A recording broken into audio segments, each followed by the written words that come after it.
A woman came to see me years ago. She was only 42, but she walked like she was 80. "Dr. Murphy," she said, "my body is betraying me. Everything hurts. I'm falling apart." I asked her a simple question. "How do you speak to your body each morning?" She looked confused. "I don't speak to it," she said. "I just suffer through it." I taught her something that day, something I'm going to teach you right now. I told her to begin each morning speaking to every part of her body with love, with gratitude, with divine instruction. 3 months later, she returned. She practically ran into my office. "Dr. Murphy," she said with tears in her eyes, "I feel 20 years younger. What happened?" What happened was simple. She stopped cursing her temple and started blessing it. Let me show you how. By the end of our time together today, you're going to understand the spiritual law that governs your body. You'll know exactly how to speak to your body in a way that activates its natural healing intelligence. You'll have specific techniques, simple words and practices that you can use immediately, tonight, tomorrow morning, for the rest of your life. I know you're tired of feeling disconnected from your own body, like it's working against you. Perhaps you've tried everything, doctors, treatments, diets, and still something feels off. Maybe you wake up every morning already anticipating pain, already bracing for discomfort. You might be watching your vitality slip away year by year, wondering if this is just how aging has to be. Or perhaps you're sick of the fear that your body will fail you, fear of diagnosis, fear of the future. For over 30 years, I've studied the relationship between mind and body. I've counseled thousands of people from every walk of life, with every kind of condition. I've seen miraculous healings that doctors called impossible. But I'm not here to make wild promises. I'm here to teach you a law, a principle, as reliable as gravity, that when you apply it consistently, it must produce results. Right now, most people live in a war with their bodies. They criticize what they see in the mirror. They curse their aches and pains. They speak to themselves with a harshness they would never use with a friend. And then they wonder why their health doesn't improve. They're literally hypnotizing themselves into dysfunction. But imagine instead waking up and treating your body as the divine temple it truly is. Imagine speaking words of life, health, and vitality. Imagine your subconscious mind, which controls every involuntary function, receiving only positive, healing suggestions. This is the contrast between most people's experience and what's possible for you. Now let me be clear about what this is and what this isn't. This isn't positive thinking. It's not pretending problems don't exist. This isn't about denying medical care. It's about working with the healing principle within you. This isn't magic words or wishful thinking. It's applied mental science based on how your subconscious mind actually works. You don't have to believe it perfectly. You just have to practice it consistently. What makes this different from everything else you've heard? I'm going to give you the why and the how. You'll understand the mechanism, how your words actually affect your cells. You'll see why this works spiritually, mentally, and even physically. And I'll give you the exact practices I've given to people who've experienced profound transformations. This isn't theory.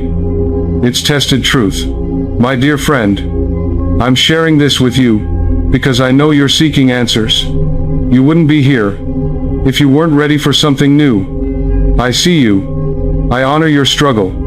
And I promise you this. What you're about to learn has the power to change not just your health, but your entire relationship with life. Your body is waiting to hear words of love from you. Let's give it that gift together. Let me tell you about a man I counseled several years ago. He was a businessman in his 50s, very successful in his career, but his body was paying the price. He came to me with severe chest pains. His doctor had already told him he needed surgery. His heart, they said, was in bad condition. When he sat down in my office, I could see the fear in his eyes. "Dr. Murphy," he said, "I'm terrified. I feel like my heart could give out at any moment." I asked him to tell me about his relationship with his heart. "What do you mean?" he asked. "I mean, how do you think about your heart? How do you speak to it?" He looked at me like I was crazy. "I don't speak to my heart," he said. "I just worry about it constantly. Every time I feel a flutter or a skip, I panic. Every time I read about someone having a heart attack, I think that's going to be me. I go to bed at night wondering if I'll wake up in the morning. I told him that was exactly the problem. Every moment of worry was a negative prayer, a destructive suggestion going straight to his subconscious mind. You see, your subconscious mind cannot tell the difference between a real experience and one that you vividly imagine with feeling. When you lie in bed at night, imagining your heart failing, your subconscious accepts that as an instruction. When you constantly say to yourself, "My heart is weak, my heart is damaged, my heart is going to fail me," your subconscious says, "Your wish is my command," and it begins to manifest that reality. I taught him something simple that day. I asked him to place his hand on his chest, right over his heart. "Close your eyes," I said. "Now I want you to feel your heartbeat." He did. "I can feel it," he said, and there was fear in his voice. "Good," I said. "Now I want you to speak to your heart, like you would speak to a dear friend who's been working hard for you. Think about it. Your heart has been beating faithfully for you every moment of your life. It's never taken a vacation. It's never asked for a day off. Even while you sleep, your heart keeps working for you. It deserves your gratitude, not your fear. Thank it," I told him. "Bless it. Tell it what you want it to be." He was skeptical. "What should I say?" he asked. I gave him the exact words. "My heart is strong. My heart is perfect. Divine love flows through every chamber. My heart beats with perfect rhythm and strength. Every valve works perfectly. Every artery is clear and healthy. I have a wonderful heart, and it serves me faithfully." He looked at me doubtfully. "But it doesn't feel strong," he said. "Dr. Murphy, I have real problems with my heart. The doctors have shown me the tests." "I understand," I told him. "Right now, you're telling me what is.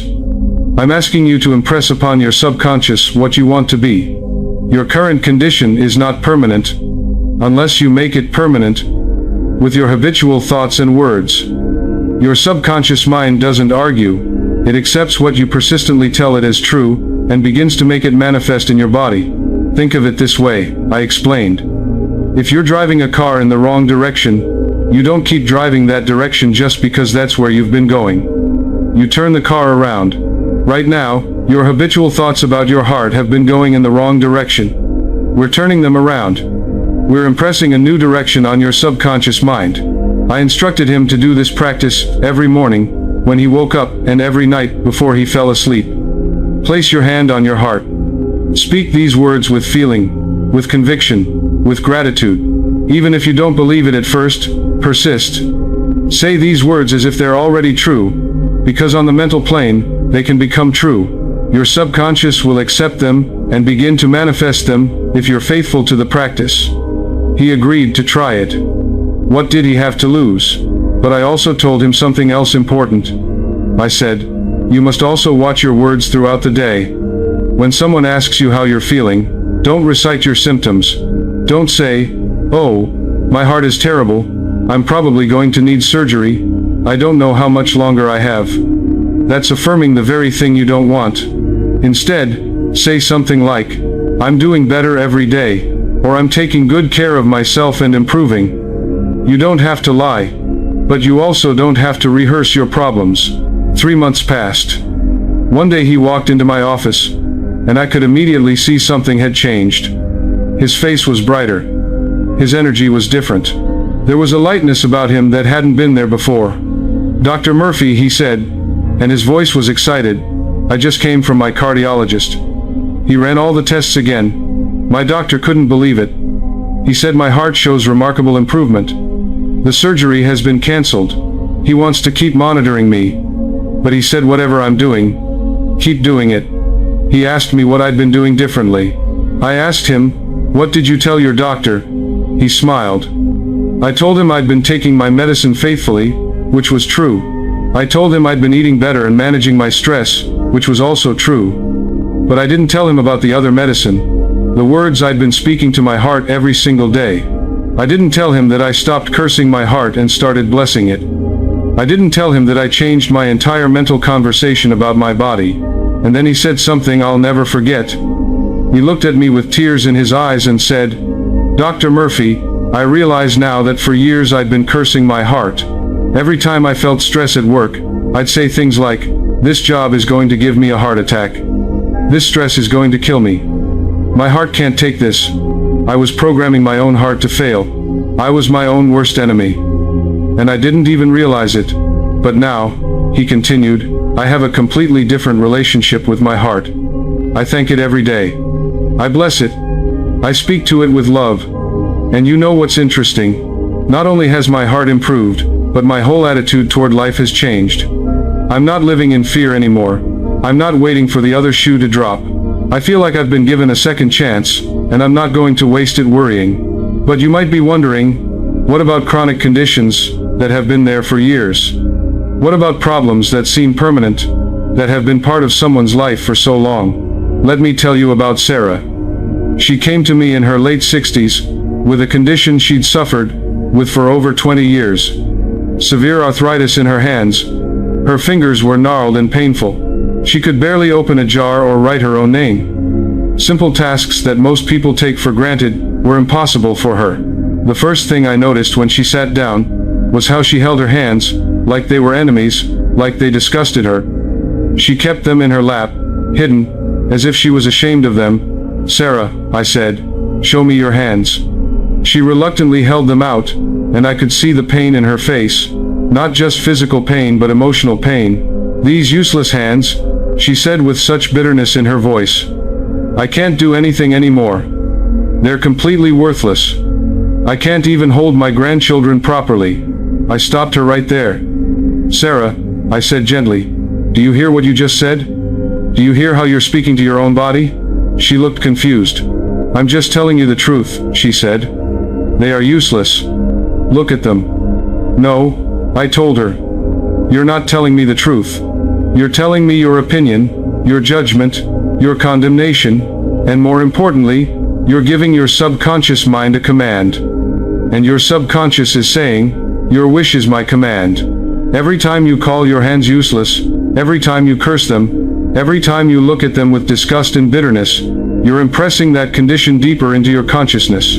Your hands hear you. I know that sounds strange, but it's true. Every cell in your hands is intelligent and responsive. Every cell is connected to your subconscious mind. Right now, you're programming them to stay exactly as they are, or to get worse. You're watering the weed you want to eliminate. She started to cry. But they do hurt, Dr. Murphy. The pain is real. I'm not making it up. The doctors have told me there's nothing they can do. I've tried everything. Physical therapy, medications, injections, nothing works. Of course you're not making it up, I said gently. The pain is real. The condition is real right now. I'm not asking you to deny reality. But here's what you need to understand. You're not going to heal them by cursing them. You're not going to restore them by hating them. The only way forward is to begin speaking to your hands with love, with gratitude, with a vision of what you want them to become. Think about it logically, I told her. Has cursing your hands helped them? Has calling them useless improved them? Has looking at them with disgust made them better? No. If anything, it's made things worse. So what do you have to lose by trying a different approach? What if you started treating your hands like beloved friends who are going through a difficult time? What if you spoke to them with compassion and encouragement instead of contempt and condemnation? I taught her a practice that day. Every morning, I told her, I want you to hold your hands in front of you. Look at them, really look at them, and I want you to thank them. Thank them for all the years they've served you faithfully. Thank them for all the things they've done for you. Say these words, and I want you to feel them, not just say them mechanically. Thank you, my beautiful hands, for all the years you've served me. You've held my children when they were babies. You've cooked thousands of meals. You've written letters. You've created beautiful things. You've touched the people I love. You've worked hard for me. I'm sorry I've been so harsh with you. I'm sorry I've called you useless. You're not useless. You're precious to me. Then, I continued, I want you to bless them. Say, I bless you now. I speak perfect healing to every joint, every bone, every cell. The divine intelligence that created you knows how to restore you. That same intelligence is flowing through you right now. My hands are becoming more flexible, more comfortable, more useful every single day. The stiffness is melting away. The pain is diminishing. Function is returning. My hands are being renewed and restored. I see them healthy and whole. I feel them moving easily and comfortably. She looked at me doubtfully. But that's not true right now, she said. How can I say my hands are flexible when they're not? How can I say the pain is diminishing when it's not? I know, I told her. You're not stating what is. You're impressing what you want to be. This is the difference that most people don't understand. You're not lying. You're not denying current reality. You're impressing a new pattern on your subconscious mind. You're planting seeds in the garden of your consciousness. Let me explain it this way, I said. When a farmer plants seeds, he doesn't wait until the plant is fully grown to start treating the soil well. He prepares the soil, he plants the seed, he waters it, he tends it, all before there's any visible evidence of the plant. He does this in faith, knowing that the seed contains the pattern of the full-grown plant, and if he tends it properly, that pattern must manifest. Your affirmations are seeds. Your subconscious mind is the soil. Your body is the garden. You're planting seeds of health and tending them with your daily practice. Your subconscious mind is the builder of your body, I explained to her. It built your hands in the first place, cell by cell, when you were in your mother's womb. It knows how to restore them. It has the intelligence and the power. But you must stop interfering with negative suggestions. You must stop cursing what you want to bless. You must stop impressing disease and start impressing health. Sarah was resistant at first. This feels like lying, she said. It feels like I'm pretending something is true when it's not.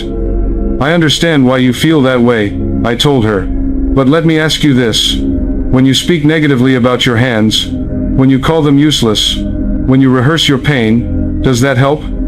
Does that make you feel better? Does that improve the condition? No, she admitted. Then you have nothing to lose by trying this approach, I said. This isn't lying. It's scientific prayer. You're working with a law of mind.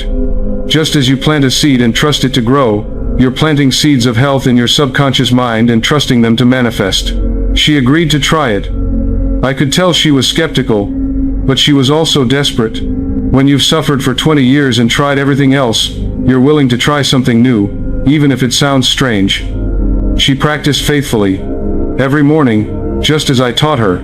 Some days it felt silly to her. Some days she looked at her gnarled fingers and thought, this is ridiculous. Nothing is changing. Some days she wanted to give up. But something kept her going. Maybe it was hope. Maybe it was the fact that no one else had given her any real solution. She practiced for 6 months. Every morning, she held her hands in front of her. She thanked them, she blessed them, she spoke healing to them. She visualized them, flexible and comfortable. And gradually, slowly, she began to notice changes. First, the pain became less intense. She woke up one morning and realized she didn't feel that sharp, stabbing pain right away. Then she noticed she could open her hands a little wider. Then she could hold things more easily. Her grip was getting stronger. The changes were subtle at first. So subtle that she wondered if she was imagining them. But she kept practicing. And the changes continued. 6 months turned into 8 months. And one day Sarah came to see me. Before she even sat down, she was crying. But these were tears of joy, not pain. Dr. Murphy, she said, and she held up her hands. They weren't completely healed. You could still see some of the signs of arthritis. The years of damage didn't disappear completely, but they were remarkably improved. She could move her fingers. She could make a fist. She could open jars. And then she said, "Watch this."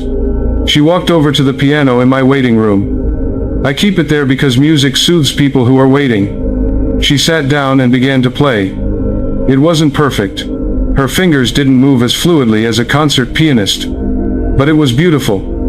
I haven't been able to play in years, she said through her tears. Music was my passion when I was young. I had to give it up because of my hands. I thought I'd never play again. But my hands came back to me because I finally stopped hating them and started loving them. She told me that something else had changed too. It wasn't just her hands. Her whole outlook on life was different.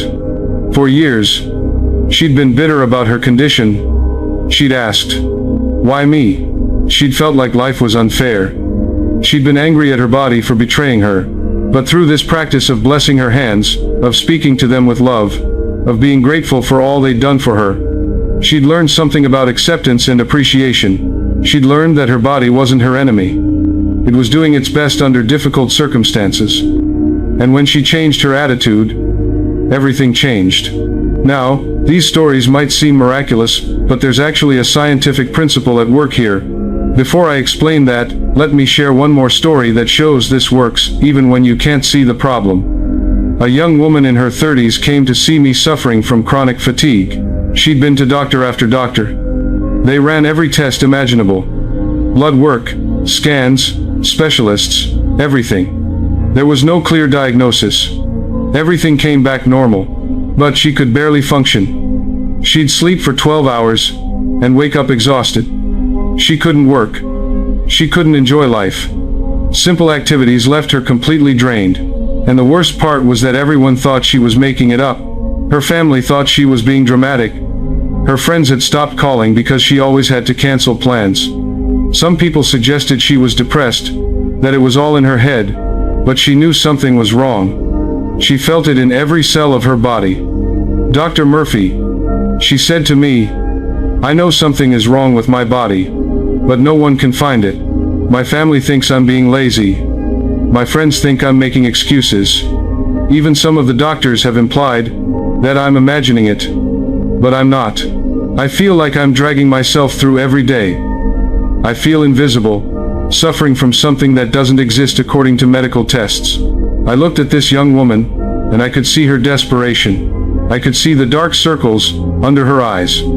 I could see the way she slumped in the chair, as if sitting up straight required too much energy, but I could also see something else. I could see that she was at war with her body. She resented it for betraying her. She was angry at it for not showing doctors what was wrong. She spoke to herself with such harshness. I heard it in the way she described her condition. "My body is completely broken.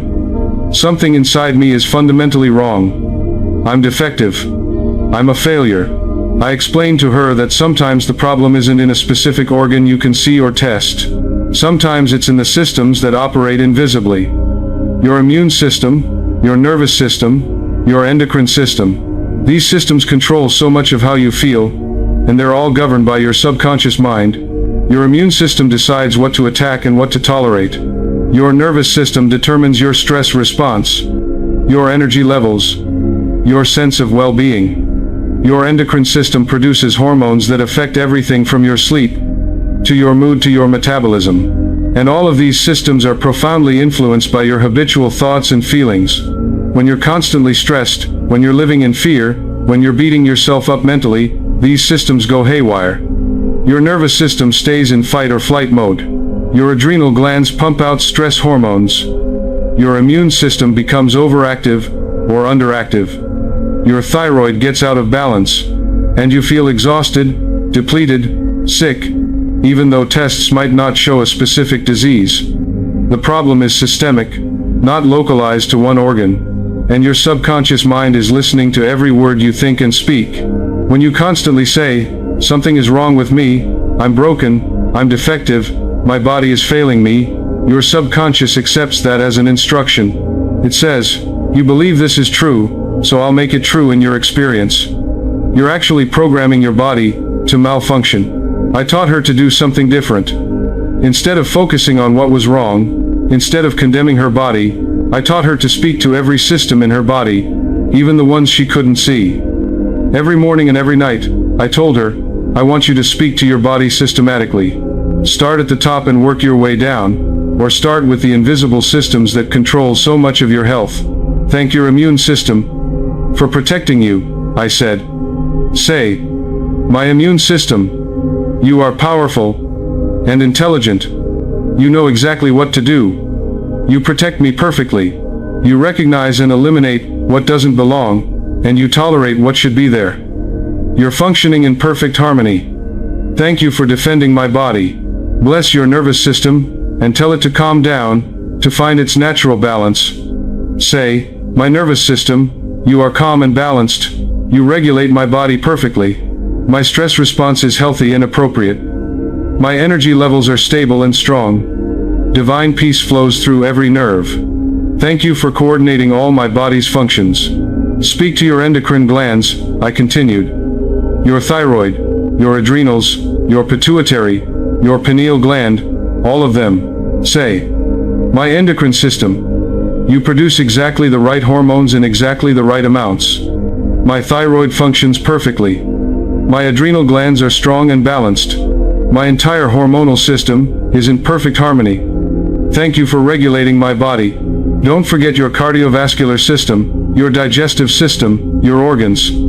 Speak to all of them. Say, my heart beats with perfect rhythm. My lungs breathe easily. My liver filters perfectly. My kidneys cleanse my blood efficiently. My stomach digests with ease.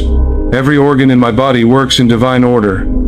Affirm that your body knows how to restore its own energy and vitality. Say, the infinite intelligence that created my body knows how to heal it. That intelligence is working in me right now. My energy is returning. My vitality is increasing. My body is renewing itself. I am becoming stronger, healthier, more vibrant every single day.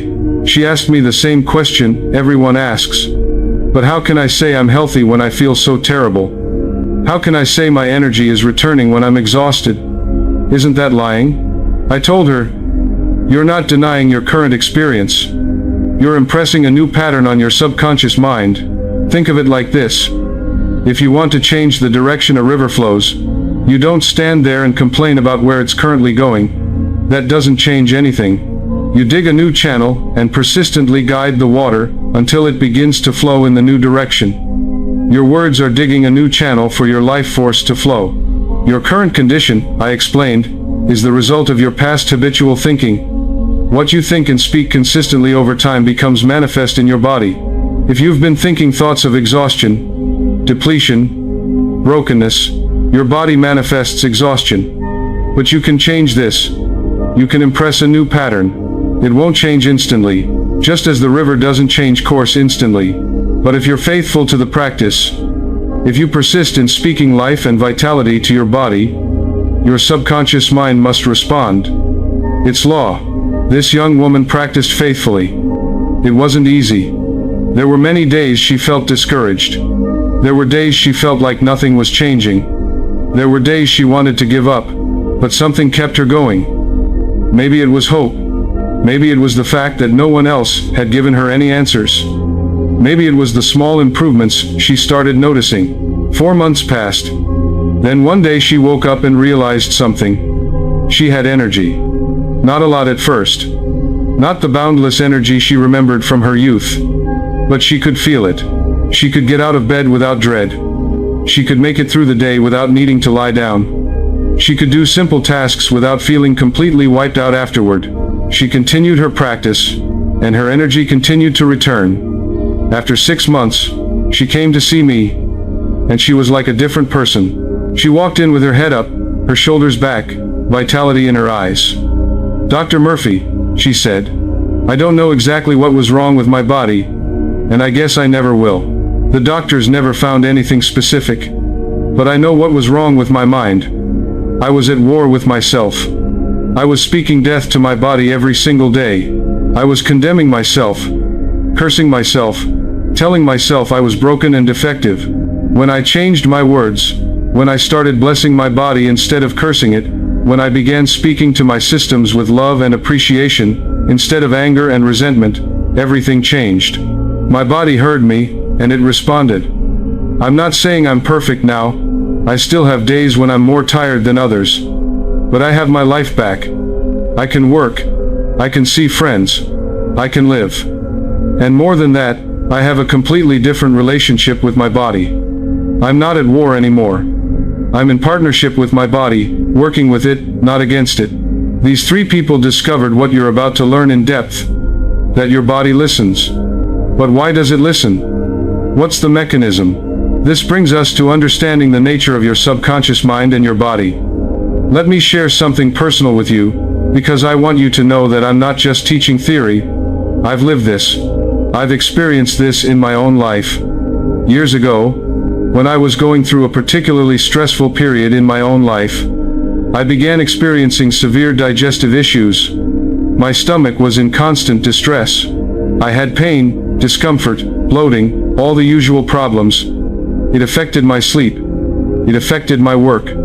It affected everything. One evening, I was lying in bed, unable to sleep, because of the discomfort, and I had a moment of clarity. You know how sometimes in the quiet moments, truth just comes to you? I realized something. For the past several weeks, I'd been speaking very negatively about my stomach. I'd been saying things like, my stomach is a mess. I can't digest anything. Everything I eat bothers me. My stomach is completely ruined. Every time someone asked how I was, I complained about my digestive problems. Every time I ate, I anticipated discomfort.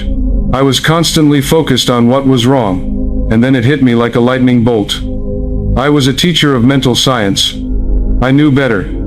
I knew about the power of suggestion. I knew about the responsiveness of the subconscious mind. I knew that words have creative power. But in my stress and discomfort, I'd fallen into the trap of negative suggestion. I was literally programming my stomach to malfunction. I was my own worst enemy. Here I was, teaching others about the power of their words, and I wasn't following my own teaching. That night, I decided to conduct an experiment on myself. I placed my hand on my stomach, and I began to speak to it. I said, my dear stomach, I'm sorry I've been cursing you. I'm sorry I've been speaking to you with such harshness. You've served me faithfully for all these years. You're a marvelous organ, created by infinite intelligence. You know exactly how to digest food, how to extract nutrients, how to eliminate waste. You've done this perfectly for most of my life. I speak perfect harmony to you now. I affirm that you work perfectly, smoothly, comfortably. Every cell in my stomach is functioning in divine order. The lining of my stomach is healthy. The acids are balanced. Everything works as it should. I thank you for healing and restoring yourself. I fell asleep, speaking these words. I let them be the last thoughts in my mind as I drifted off. When I woke up the next morning, I noticed an improvement. Not complete healing overnight. That would be unrealistic. But definite improvement. The sharp pain was less. The discomfort was milder. I could actually feel that something had shifted. I continued this practice for several weeks. Every night before sleep, I placed my hand on my stomach and spoke to it with love and affirmation. Every morning, I thanked it for working well.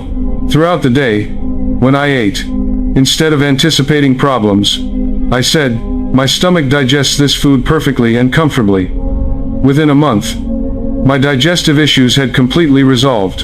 I learned something profound from that experience. I am not exempt from these laws. No one is. Not even teachers like me. If I want my body to function well, I must speak to it well. This personal experience led me to research the ancient wisdom traditions more deeply, and what I found amazed me. Throughout history, across every culture, in every spiritual tradition, healers and mystics understood this principle. In the Bible, it says life and death are in the power of the tongue. That's not poetry, my friend. That's not metaphor. That's scientific truth. Your tongue, your words, your mental conversation, these have creative power over your body. The ancient Egyptians knew this. I studied their healing practices extensively. Their physicians didn't just use herbs and remedies. They used sound, they used words, they used sacred phrases to facilitate healing. They understood that the body responds to vibration, to intention, to consciousness. They would speak healing words over the sick. They would chant. They would use specific sounds to affect specific organs. They knew what modern medicine is just beginning to rediscover, that consciousness affects matter, that the mind affects the body, that words have power. In every spiritual tradition I studied, I found the same teaching expressed in different ways. The ancient yogis of India taught that your body is made of consciousness. That matter is simply consciousness vibrating at a different frequency. They taught that consciousness responds to directed thought and feeling. They practiced mantras, repeated sacred phrases, specifically to affect their bodies and minds. They understood that sound, that words, that repeated affirmations, create patterns in consciousness that manifest in physical reality. The Chinese medicine practitioners understood qi, life force, and how it flows according to your mental and emotional state. They knew that blocked qi creates disease, and that qi flows freely when your mind is at peace. They understood that your thoughts and emotions affect the flow of energy through your meridians, your channels of life force. Fear contracts qi. Anger disrupts qi. Joy and love allow qi to flow freely. Your mental state directly affects your physical health. Indigenous healers around the world have always known that you must speak to the body, sing to it, bless it, treat it as conscious and responsive. Native American medicine men would sing healing songs over the sick. African healers would speak to the spirits within the body. Aboriginal healers understood the connection between mind, body, and spirit. This wasn't superstition. This was wisdom, accumulated over thousands of years of observation and practice. Modern times have lost this wisdom. We've been taught to see our bodies as machines, as mechanical objects, separate from our consciousness. We've been taught that health comes only from outside intervention. Pills, surgeries, treatments. The body is broken, we think, so we need an expert to fix it from the outside. And yes, these things have their place. I'm not telling you to reject medical care. Modern medicine has given us wonderful tools and knowledge. But we've forgotten the most powerful medicine of all. The creative power of your own word, directed by your own consciousness, working with the infinite intelligence that built your body in the first place. We've lost the understanding that you are not separate from your body. Your mind and body are one. Your thoughts create chemistry in your body. Your emotions affect your immune system. Your immune system, your beliefs influence your healing. This isn't mysticism. This is science. Research has shown that stress suppresses immune function. That depression slows wound healing. That hopelessness worsens prognosis. That faith and positive expectation improve outcomes. The mind-body connection isn't a theory. It's proven fact. Let me tell you a story, a parable that will help you understand this even more deeply. Imagine two gardeners. Each one has a plot of land. The same soil, the same seeds, the same sunshine, the same rainfall. Everything is equal. But these two gardeners have very different approaches to their gardens.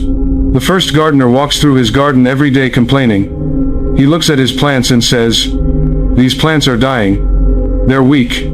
They're sickly. This soil is worthless. It has no nutrients. Nothing good ever grows here. These vegetables are stunted and ugly. The tomatoes are small. The lettuce is wilted. This garden is a failure. I knew it would be.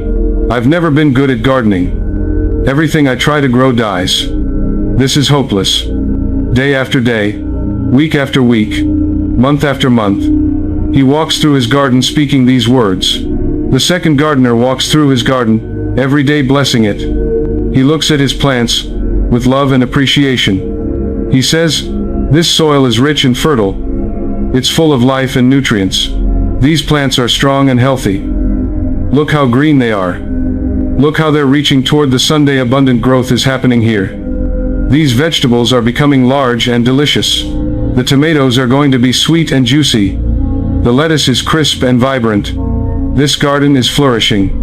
I'm so grateful for this productive garden. Everything grows beautifully here. Nature is amazing." Day after day, week after week, month after month, he walks through his garden speaking these words. Now, here's what you need to understand. Both gardens have the same physical conditions. The same sun, the same rain, the same seeds, the same soil. Everything is equal on the physical level. But one garden begins to fail, while the other garden thrives. Why? Because words create atmosphere. Words affect the invisible, but very real forces that govern growth. You might say, "But plants can't hear words. Can't they?" Scientific studies have actually shown that plants respond to vibration, to sound, to the energy of words. Researchers have played different types of music to plants, and found that harmonious music helps them grow, while discordant music stunts their growth. Other studies have shown that speaking to plants, even just the vibration of a human voice, affects their health. But more importantly, the gardener who blesses his garden tends it differently. Think about it. The gardener who's cursing his garden, who believes it's failing, who expects nothing good to come from it, does he tend it carefully? Does he water with attention and care? Does he look for problems and address them quickly? No. He's already decided it's hopeless, so why bother? He becomes careless. He neglects the weeding. He waters inconsistently. He approaches his garden with resignation and disappointment, and that attitude translates into poor action. But the gardener who blesses his garden, who believes in it, who expects abundance, he tends it carefully. He waters consistently. He checks for pests and problems. He pulls weeds before they take over. He approaches his garden with faith and expectation, and that mental attitude translates into better action. His words create a self-fulfilling prophecy of success, just as the other gardener's words create a self-fulfilling prophecy of failure. Your body is your garden. Your cells are like plants. Your organs are like vegetables growing. Your words create the atmosphere in which your cells live and function. When you curse your body, when you speak to it with contempt and fear and criticism, you create an atmosphere of disease. You create stress, tension, resistance. Your body responds by contracting, by malfunctioning, by manifesting the very problems you're complaining about. When you bless your body, when you speak to it with love and gratitude and affirmation, you create an atmosphere of health. You create harmony, cooperation, flow. Your body responds by relaxing, by functioning smoothly, by manifesting the health you're affirming. Same body, same circumstances, but different words create different results. This is the law. This is how it works. Now let me explain to you exactly how this works in your consciousness, because when you understand the mechanism, your faith becomes knowledge. When you understand the why, the how becomes easier. Your subconscious mind is the builder of your body. Think about that for a moment. Really think about it. When you were conceived, when that single cell began dividing, when you were growing in your mother's womb, it wasn't your conscious mind that built your body. You didn't consciously think, now I'll make a heart. Now I'll create lungs. Now I'll form a brain. Now I'll develop fingers and toes. No. The infinite intelligence working through your subconscious mind built your entire body, cell by cell, organ by organ, system by system, perfectly orchestrated without any conscious effort from you. That's staggering when you think about it. A single cell became trillions of cells, organized into complex systems, all working together, all knowing their function. Your heart knew how to beat. Your lungs knew how to breathe. Your digestive system knew how to process food. All of this happened automatically, guided by infinite intelligence working through your subconscious mind. That same intelligence is maintaining your body right now. At this very moment, as you're listening to me, your heart is beating without your conscious control, about 100,000 times a day, pumping blood through 60,000 miles of blood vessels. Your lungs are breathing, taking in oxygen, and expelling carbon dioxide, about 20,000 breaths a day. Your stomach is digesting whatever you ate, breaking it down into nutrients your body can use. Your liver is filtering your blood, performing over 500 different functions. Your kidneys are cleaning your blood, regulating your fluid balance. Your immune system is fighting off millions of invaders, distinguishing between what belongs in your body and what doesn't. All of this happens without your conscious effort. You don't have to think. Heart beat now, lungs breathe now, stomach digest now. It all happens automatically. This is the work of your subconscious mind, animated by infinite intelligence.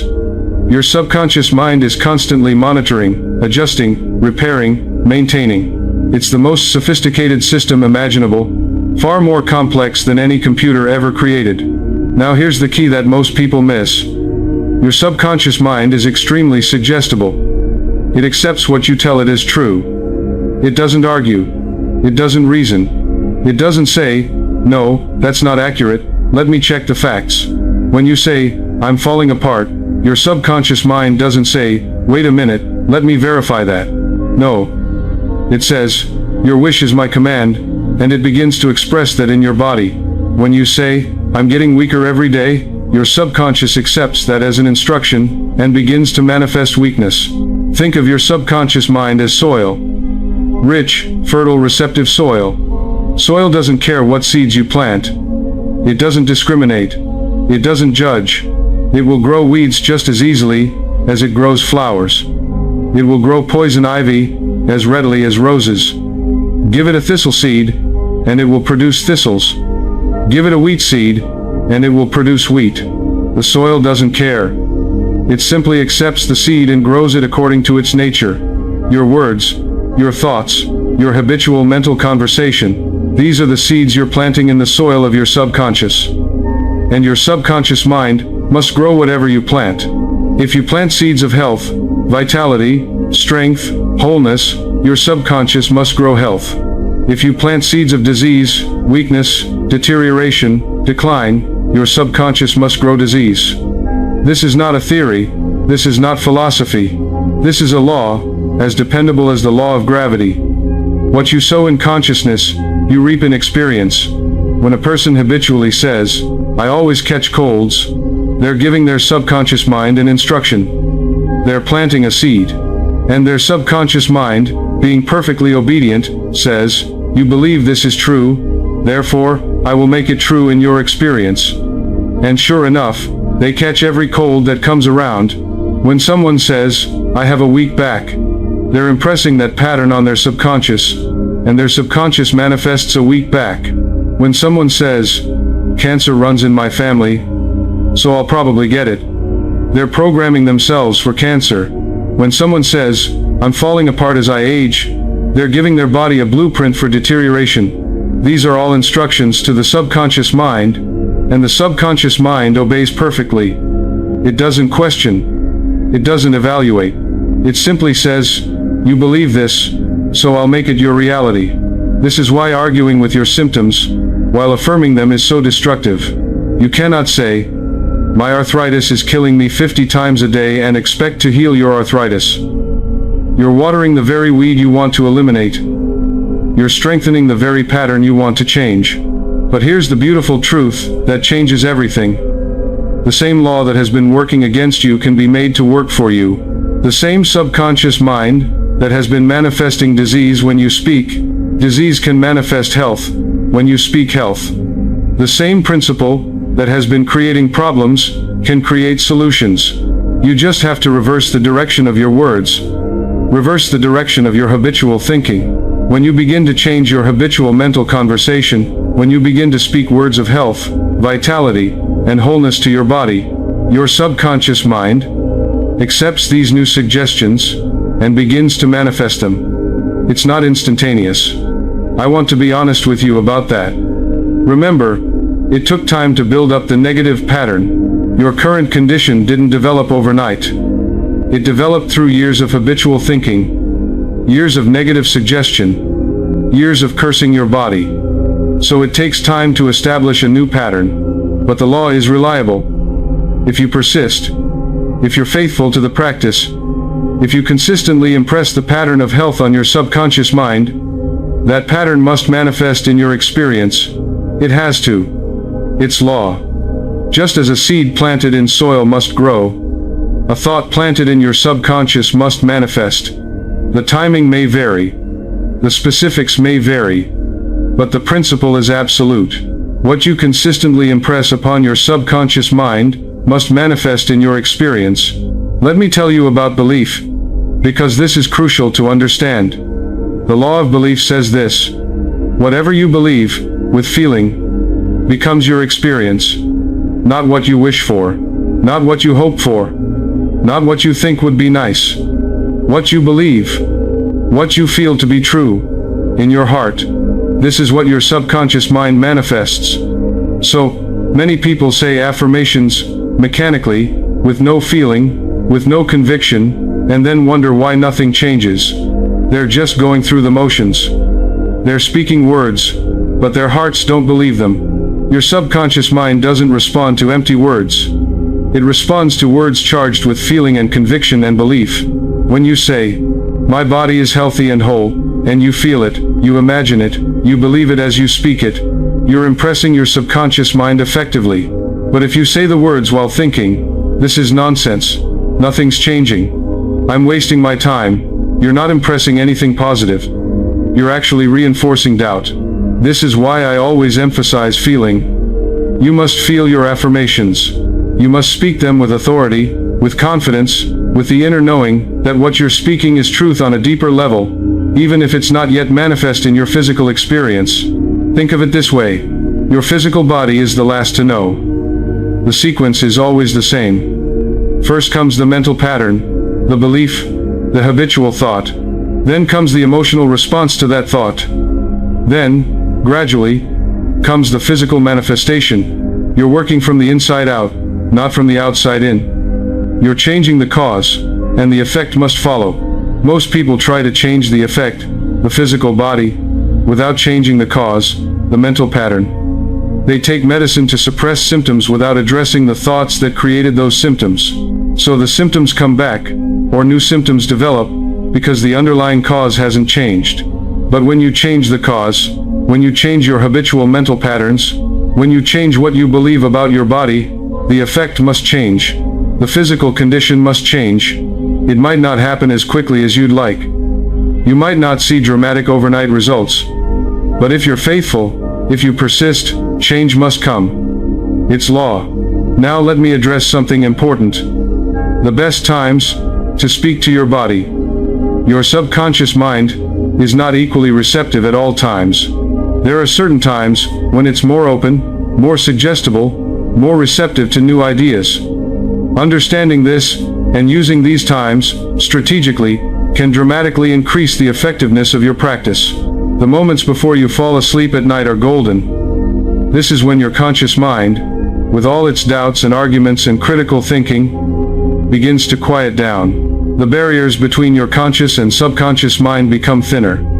You're in what's called a hypnagogic state, that drowsy, twilight state between waking and sleeping. In this state, your subconscious is highly receptive to suggestion. This is why I always recommend that people do their affirmative work right before sleep. Don't fall asleep watching television, exposing yourself to violence, fear, bad news. Don't fall asleep scrolling through your phone, filling your mind with other people's problems and opinions. Don't fall asleep worrying about tomorrow, rehearsing your fears, thinking about your symptoms. Fall asleep impressing positive suggestions on your subconscious mind. When you're lying in bed, relaxed, drowsy, speak to your body. Tell it what you want it to do overnight. Your body regenerates while you sleep. Millions of cells are being replaced. Tissues are being repaired. Hormones are being produced. This is the perfect time to impress the blueprint of perfect health. Say things like, "As I sleep tonight, the healing intelligence within my body is restoring every cell, every tissue, every organ to perfect health. My body knows exactly how to heal itself, and it's doing that work right now. I wake up refreshed, renewed, and vibrant." Let those words be the last thoughts in your mind as you drift off to sleep. Let them sink deep into your subconscious. You're programming your subconscious mind when it's most receptive. You're giving it instructions for the night's work, and your subconscious will obey those instructions. Similarly, the moments just after you wake up in the morning are powerful. Before you get out of bed, before you start thinking about your problems and your schedule, before you check your phone or turn on the news, speak to your body. Your conscious mind is still somewhat quiet. You're still in a receptive state. This is the time to set the tone for your entire day. Place your hand on your heart. Feel your heartbeat. Thank your body for resting through the night. Bless it. Affirm health to every system. Say, "Good morning, body. Thank you for another day of life. Today every cell is filled with vitality. Every organ functions perfectly. I move through this day with strength, energy, and well-being." You're setting the tone. You're telling your body how to function today.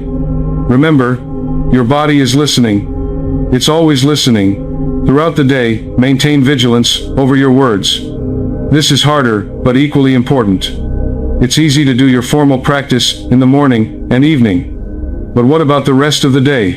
What are you saying about your body when you're talking to friends? When someone asks how you're doing, do you immediately recite your list of symptoms and problems? When you experience discomfort, do you curse your body? When you look in the mirror, do you criticize what you see? Your habitual mental conversation throughout the day is what really counts. Your 5 minutes of affirmations in the morning won't overcome 8 hours of complaining and cursing. You must begin to guard your words. Begin to catch yourself when you're about to speak negatively about your body. Stop. Choose a different response. If someone asks how you're feeling, instead of saying, "Terrible, my back is killing me," try saying, "I'm working on some things, but I'm getting better." Or simply, "I'm doing well, thanks for asking." This isn't lying. You're choosing to focus on and speak about the direction you're going, not just where you currently are. You're refusing to rehearse and reinforce your problems. You're protecting the seeds of health you've planted in your consciousness. Now let me teach you about the power of gratitude in depth. Because this is one of the most powerful forms of medicine you can give your body, and most people completely overlook it. Gratitude is the recognition of good. When you recognize good, when you appreciate good, when you give thanks for good, you multiply it. This is a spiritual law that works in every area of life, including health. When you thank your heart for beating faithfully, you're doing something profound. You're acknowledging the miracle of your heart. Think about it. Your heart began beating when you were just a few weeks old in your mother's womb. It has been beating every moment since then, every second of every minute of every hour of every day of every year of your entire life. It's never taken a vacation. It's never asked for a day off. Even while you sleep, even when you're not thinking about it, your heart keeps working for you. That's a miracle. That deserves gratitude. When you thank your lungs for breathing, you're appreciating the gift of breath.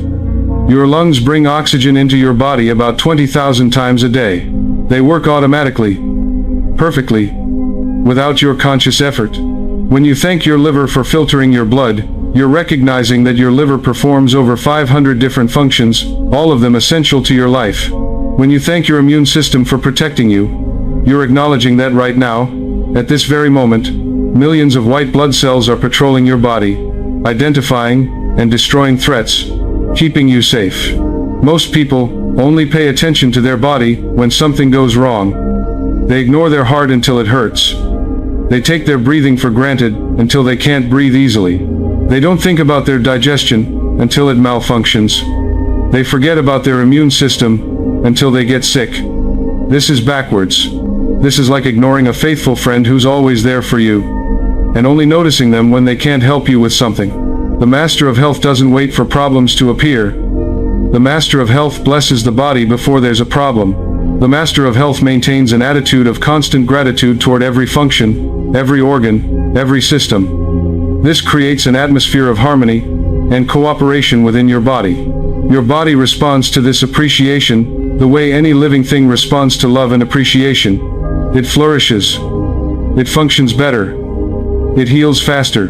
Think about it logically for a moment.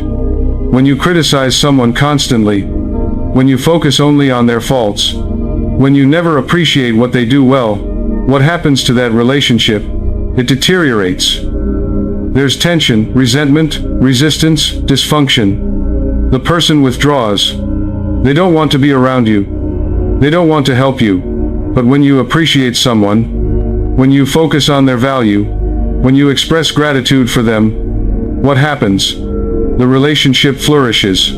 There's harmony, cooperation, smooth functioning. The person wants to be around you. They want to help you. They go out of their way for you. Your relationship with your body works the same way. Your body is conscious. Every cell is conscious. When you criticize your body, when you curse it, when you focus only on what's wrong, you create tension and resistance. Your body contracts. It malfunctions. But when you appreciate your body, when you're grateful for it, when you focus on what's working well, you create harmony and cooperation. Your body relaxes. It functions smoothly. It heals itself more effectively. There's also a scientific component to this that's fascinating. When you feel gratitude, your body produces different chemicals than when you feel fear or anger or resentment. Gratitude reduces cortisol, the stress hormone that suppresses your immune system and creates inflammation throughout your body. Chronic elevated cortisol is linked to heart disease, diabetes, weakened immunity, digestive problems, weight gain, cognitive decline, all kinds of health issues. When you feel grateful, cortisol levels drop. Gratitude increases serotonin and dopamine, the feel-good neurotransmitters that promote well-being, reduce pain perception, and support healing. It activates the parasympathetic nervous system, the rest and digest response, which is when your body does its healing work. It improves heart rate variability, a marker of good health. It reduces inflammation. It strengthens immune function. So gratitude is not just a nice spiritual practice. It's practical medicine that changes your body chemistry in measurable ways. I recommend that you develop a daily practice of thanking your body systematically.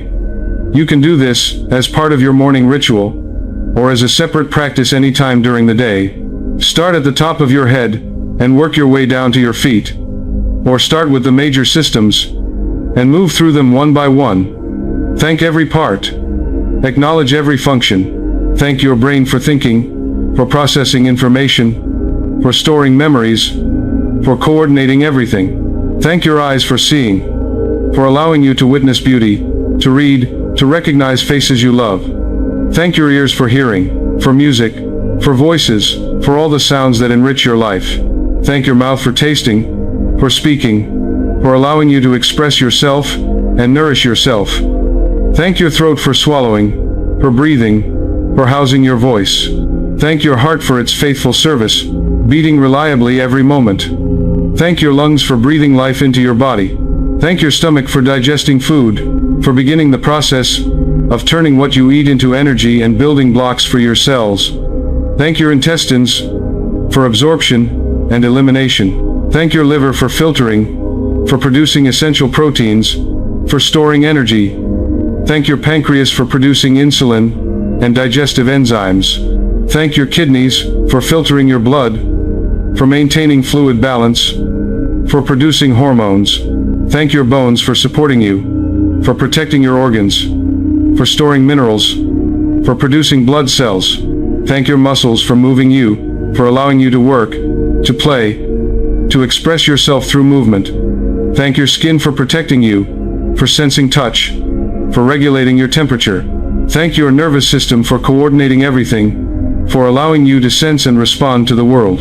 Thank your immune system for its vigilance, for recognizing threats, for protecting you from countless infections you never even knew about because your immune system handled them so efficiently. Thank your endocrine system for producing hormones that regulate your metabolism, your mood, your energy, your growth, your reproduction. Thank your lymphatic system for removing toxins, for supporting your immunity, for maintaining fluid balance. When you do this, when you systematically thank every part of your body, you're sending a message of love to every cell, and your cells respond to love. Cellular biologists have actually shown that cells respond to their environment. Stressed cells in a toxic environment behave differently than nurtured cells in a supportive environment. When you bathe your cells in the energy of gratitude and appreciation, you create an environment where they can thrive. Your body is your temple, and I treat it with love, respect, and gratitude. Thank you, thank you, thank you. Let that be your constant attitude, not just during your formal practice, but throughout the day. When you walk, thank your legs. When you eat, thank your digestive system. When you breathe, thank your lungs. When you think, thank your brain. Make gratitude your default attitude toward your body. Now let me give you a specific formula for creating healing affirmations, because I want you to know exactly how to do this effectively. I don't want you to guess or wonder if you're doing it right. I want to give you a clear, simple formula that works.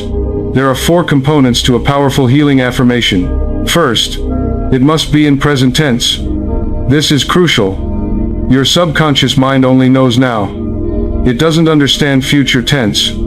If you say, "My body will be healthy," you're pushing healing into the future, and the future never comes. Tomorrow never comes. It's always today. So you must speak as if it's true now. Say, my body is healthy. My heart is strong. My digestion is perfect. Present tense. Now, this moment. Second, it must use positive language. Your subconscious doesn't process negatives well. This has been shown in psychological research. When you say, I am not sick, your subconscious tends to focus on the word sick. It hears sick. It creates an image of sickness. But when you say, I am healthy, your subconscious creates an image of health. Always state what you want, not what you don't want. Instead of saying, I don't have pain, say, I am comfortable. Instead of saying, my heart won't fail, say, my heart is strong. Positive language creates positive images in your mind, and your subconscious responds to images. Third, your affirmation should address your body directly. You're not making a general philosophical statement. You're giving a specific instruction to a specific part of your body. Don't just say, health is good. That's too vague. Your subconscious doesn't know what to do with that. Instead, talk to your body. Say, my heart, you are strong and healthy. My digestive system, you work perfectly. My immune system, you are powerful and wise. You're speaking to your body as if it can hear you. Because it can. You're personalizing the affirmation. You're making it specific and direct. Fourth, add a supporting truth that builds belief. This is what connects your affirmation to something your mind can accept. This helps overcome doubt. For example, you might say, my heart is strong and healthy. Then add the supporting truth. Divine life flows through every chamber. The supporting truth is that divine life exists and flows. That's something your mind can accept, even if it doubts that your heart is currently perfect. Or, you might say, my immune system is powerful and intelligent. Then add, it was created by infinite wisdom and knows exactly how to protect me. The supporting truth is that infinite wisdom created your immune system. That's undeniable. And if infinite wisdom created it, then it must know what it's doing. This builds belief in your affirmation. Let me give you many examples of powerful affirmations using this formula so you can create your own. For your heart. My heart is strong and perfect. It beats with rhythmic harmony and perfect timing. Divine love flows through every chamber, nourishing every cell of my body. Every valve works flawlessly. Every artery is clear and flexible. My heart is a faithful servant, and I am grateful for its perfect function. For your digestive system. My stomach and intestines work in perfect harmony. They digest food easily and extract every nutrient I need. Infinite intelligence governs every function of my digestive system. My stomach lining is healthy. My intestinal walls are strong. Everything moves through my system smoothly and comfortably. I digest life easily and comfortably. For your immune system. My immune system is powerful and wise. It recognizes and eliminates anything that doesn't belong in my body. The divine intelligence that created my immune system protects and maintains it perfectly. Millions of white blood cells patrol my body, keeping me safe. My thymus, my spleen, my lymph nodes, all work together in perfect harmony. I am protected, I am safe. My immune system is my faithful guardian. For your nervous system. My nervous system is calm and balanced. Every nerve functions smoothly and efficiently. Perfect harmony exists throughout my entire nervous system. Divine peace flows through every nerve pathway. My brain is clear and sharp. My reflexes are quick and accurate. My autonomic nervous system regulates my body perfectly, maintaining ideal blood pressure, heart rate, digestion, and all automatic functions. I am calm, centered, and balanced. For your spine and bones. My spine is aligned and flexible. Every vertebra is in perfect position. My bones are strong and dense, built by divine intelligence. Calcium and minerals flow to my bones, keeping them healthy and strong. My skeleton supports me perfectly. My joints move smoothly and comfortably. I stand tall and move gracefully. My structure is sound and strong. For your eyes. My eyes are clear and healthy. They see with perfect clarity at all distances. The infinite intelligence that created my eyes maintains them in perfect condition. Every part of my eyes functions perfectly. My retinas are healthy. My lenses focus effortlessly. My optic nerves transmit signals clearly. Light is my friend. Vision is my gift. I see beauty everywhere I look.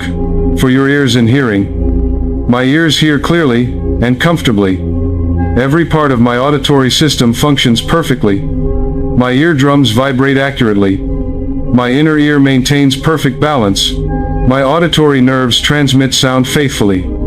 I hear the voices of those I love. I hear music and birdsong and all the beautiful sounds of life. I am grateful for the gift of hearing. For your skin. My skin is healthy, clear, and vibrant. It protects me perfectly from the outside world. Every cell in my skin is renewed and healthy. My skin eliminates toxins efficiently. It regulates my temperature perfectly. It heals quickly when damaged. I have beautiful, healthy skin that I appreciate and care for. My largest organ serves me faithfully. For your muscles and joints. My muscles are strong and flexible. My joints move smoothly and comfortably, with full range of motion. Divine life flows through every muscle and joint in my body. Synovial fluid lubricates my joints perfectly. My muscles respond quickly and accurately to my intentions. I move with ease, grace, and strength. My body is a joy to inhabit. For your respiratory system, my lungs breathe easily and fully. Every breath brings oxygen and vitality to every cell. My airways are clear and open. My lungs expand and contract rhythmically, effortlessly. The exchange of oxygen and carbon dioxide happens perfectly.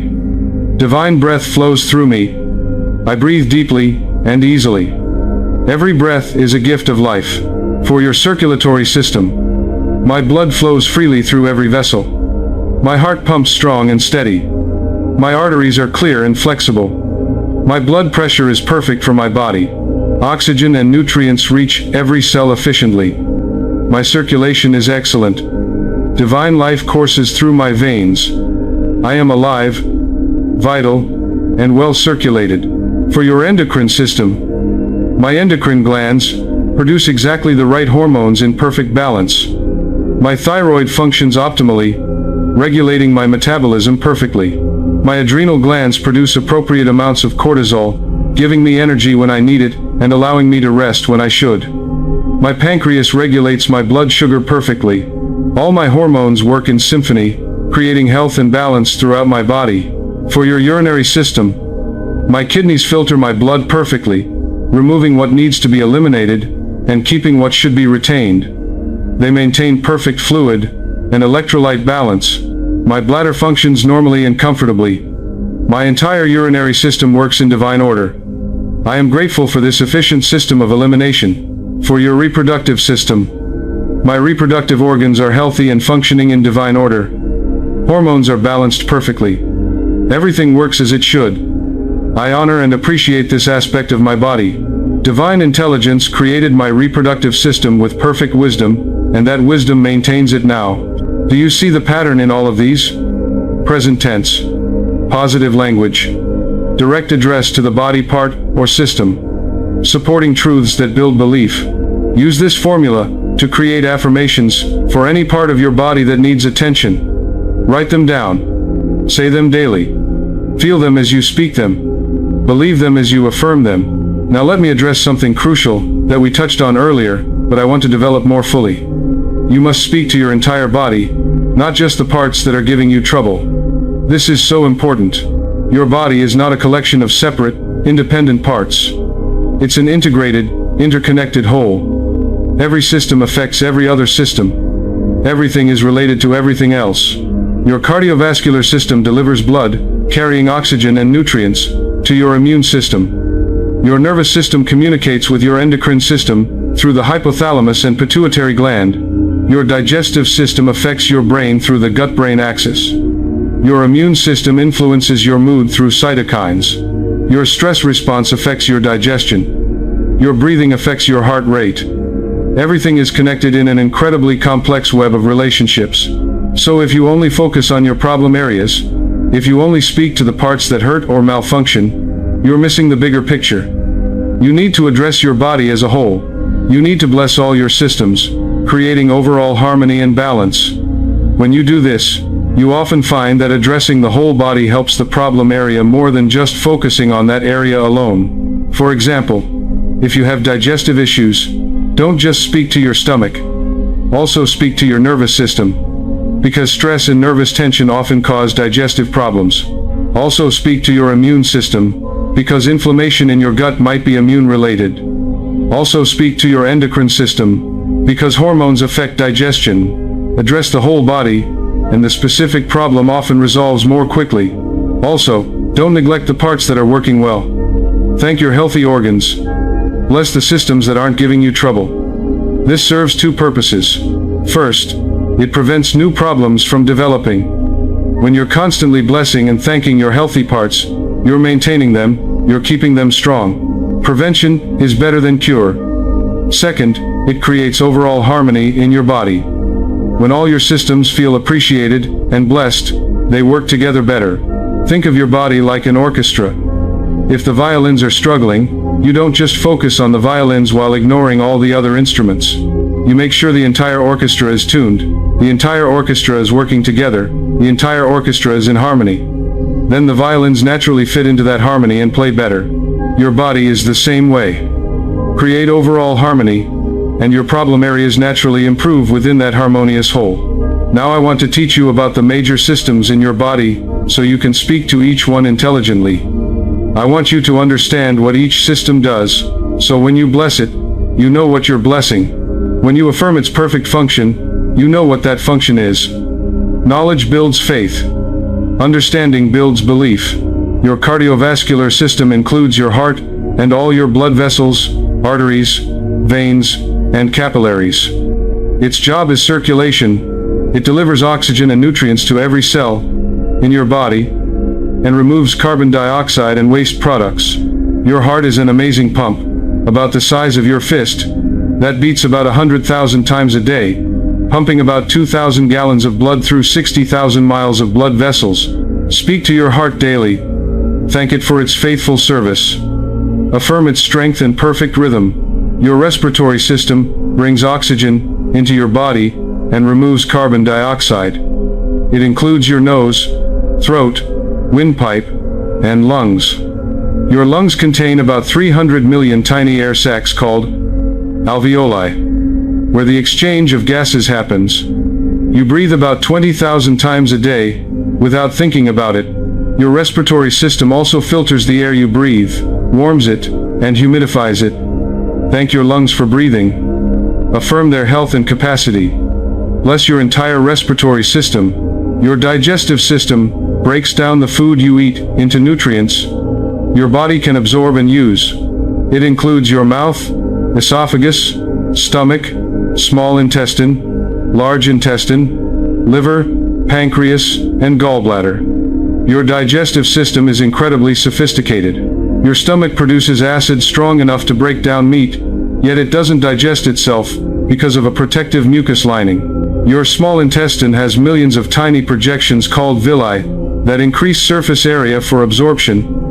Your gut contains trillions of beneficial bacteria that help digest food and support your immune system. Many people have digestive issues because they eat in a state of stress or worry. Speak peace to your digestive system. Affirm that it works smoothly and efficiently. Thank each organ for its role in nourishing you. Your nervous system is your body's communication network. It includes your central nervous system, which is your brain and spinal cord, and your peripheral nervous system, which is all the nerves throughout your body. Your brain contains about 86 billion neurons, each connected to thousands of other neurons, creating trillions of connections. Your nervous system controls everything from your conscious thoughts to your automatic reflexes to your involuntary functions, like heartbeat and digestion. It's divided into the sympathetic system, which activates your stress response, and the parasympathetic system, which activates your rest and digest response. Many health problems arise from being stuck in sympathetic mode, in constant stress. Speak calm and balance to your nervous system. Affirm its perfect coordination. Thank it for connecting everything. Your immune system defends you against disease. It's not located in one place, but distributed throughout your body. It includes your white blood cells, your bone marrow, where immune cells are produced, your thymus, where T cells mature, your spleen, which filters blood and produces antibodies, your lymph nodes, which filter lymph fluid, and your tonsils and adenoids. Your immune system is incredibly intelligent. It can recognize millions of different foreign invaders and create specific responses to each one. It has memory. So, once it's encountered something, it can respond faster next time. It distinguishes between your own cells and foreign cells, usually with amazing accuracy. When your immune system is balanced, it protects you perfectly without attacking your own tissues. Thank your immune system daily. Affirm its wisdom and power. Bless each component. Your endocrine system produces hormones that regulate your body. Hormones are chemical messengers that travel through your bloodstream, affecting almost every cell and function. Your endocrine system includes your hypothalamus and pituitary in your brain, which control other glands. Your pineal gland, which produces melatonin and regulates sleep. Your thyroid, which regulates metabolism. Your parathyroids, which regulate calcium. Your thymus, which is part of immune function. Your adrenals, which produce stress hormones and many other hormones. Your pancreas, which produces insulin and glucagon to regulate blood sugar. Your ovaries or testes, which produce sex hormones. Hormonal balance is crucial to health. Too much or too little of any hormone creates problems. Many conditions stem from hormonal imbalance. Fatigue, weight problems, mood disorders, sleep issues, metabolic problems. Modern life, with its constant stress and artificial light and processed food and environmental toxins, disrupts hormones easily. Speak to your endocrine glands regularly. Affirm that they produce exactly the right hormones in exactly the right amounts. Thank them for regulating your body. Bless your entire endocrine system. Your musculoskeletal system gives you structure and movement. Your skeleton is made of 206 bones that support you, protect your organs, store minerals like calcium, and produce blood cells in your bone marrow. Your bones are living tissue, constantly being broken down and rebuilt. Every 10 years or so, you have a completely new skeleton. Your muscles move your bones. You have over 600 muscles in your body, from tiny muscles that move your eyes to large muscles that move your legs. Your muscles are connected to bones by tendons. Your bones are connected to each other by ligaments. Your joints allow movement. Some joints, like your knees and elbows, are hinges. Others, like your shoulders and hips, are ball and socket joints, allowing rotation. Thank your bones for supporting you. Thank your muscles for moving you. Affirm their strength and flexibility. Bless every joint for smooth, comfortable movement. Your integumentary system is your skin, the largest organ of your body. Your skin protects you from the outside world, prevents water loss, regulates your temperature through sweating, senses touch and pain and temperature, and even produces vitamin D when exposed to sunlight. Your skin is constantly renewing itself, shedding dead cells, and producing new ones. Every 2 to 3 weeks, you have mostly new skin. Your skin also contains part of your immune system, defending against invaders that try to enter through it. Bless your skin. Thank it for protecting you. Affirm its health and vitality. Your lymphatic system is often overlooked, but crucially important. It's a network of vessels that carries lymph fluid throughout your body. Lymph fluid contains white blood cells and helps remove toxins and waste products. Your lymph system doesn't have a pump like your cardiovascular system has the heart. It relies on muscle movement and breathing to move lymph fluid. This is one reason why exercise is so important for health. Your lymph nodes filter the lymph fluid, trapping bacteria and cancer cells. When you're fighting an infection, your lymph nodes might swell as they work over time. Speak to your lymphatic system. Affirm that it's clearing and cleansing your body efficiently. Thank it for supporting your immune function. When you understand what each system does, you can speak to it more effectively. You can visualize it working perfectly. You can appreciate it more deeply. Knowledge enhances your practice, so take time to learn about your body. Appreciate its amazing complexity. Marvel at how everything works together. This appreciation itself is healing. Now I want to address the biggest obstacle most people face when they begin this practice, and that's doubt. Doubt is natural. Your conscious, reasoning mind looks at your current condition and says, "But this isn't true. My body isn't healthy. I have real problems. Medical tests show problems. How can I say everything is perfect when it's clearly not?" This is lying. This is denial. This won't work. Let me explain something important. You're not lying. You're not denying current reality. You're impressing a new pattern on your subconscious mind. You're stating what you want to be true, as if it already is true, because that's how you program your subconscious. Your subconscious doesn't respond to future tense statements, or conditional statements, or wishful statements. It doesn't respond to, "I hope my body will be healthy someday," or, "I wish I felt better," or, "Maybe my condition will improve." Those statements are weak. They lack power. They lack conviction. Your subconscious responds to present tense declarations, charged with feeling. It responds to, "My body is healthy now. My heart is strong. My immune system is perfect." These statements, spoken with feeling, and repeated consistently, impress a new pattern on your subconscious mind, and your subconscious must manifest that pattern. That's its nature. That's its function. Think of it like this. When an architect designs a building, he doesn't draw what currently exists. If he did, there would be no point in drawing. He draws what he wants to create.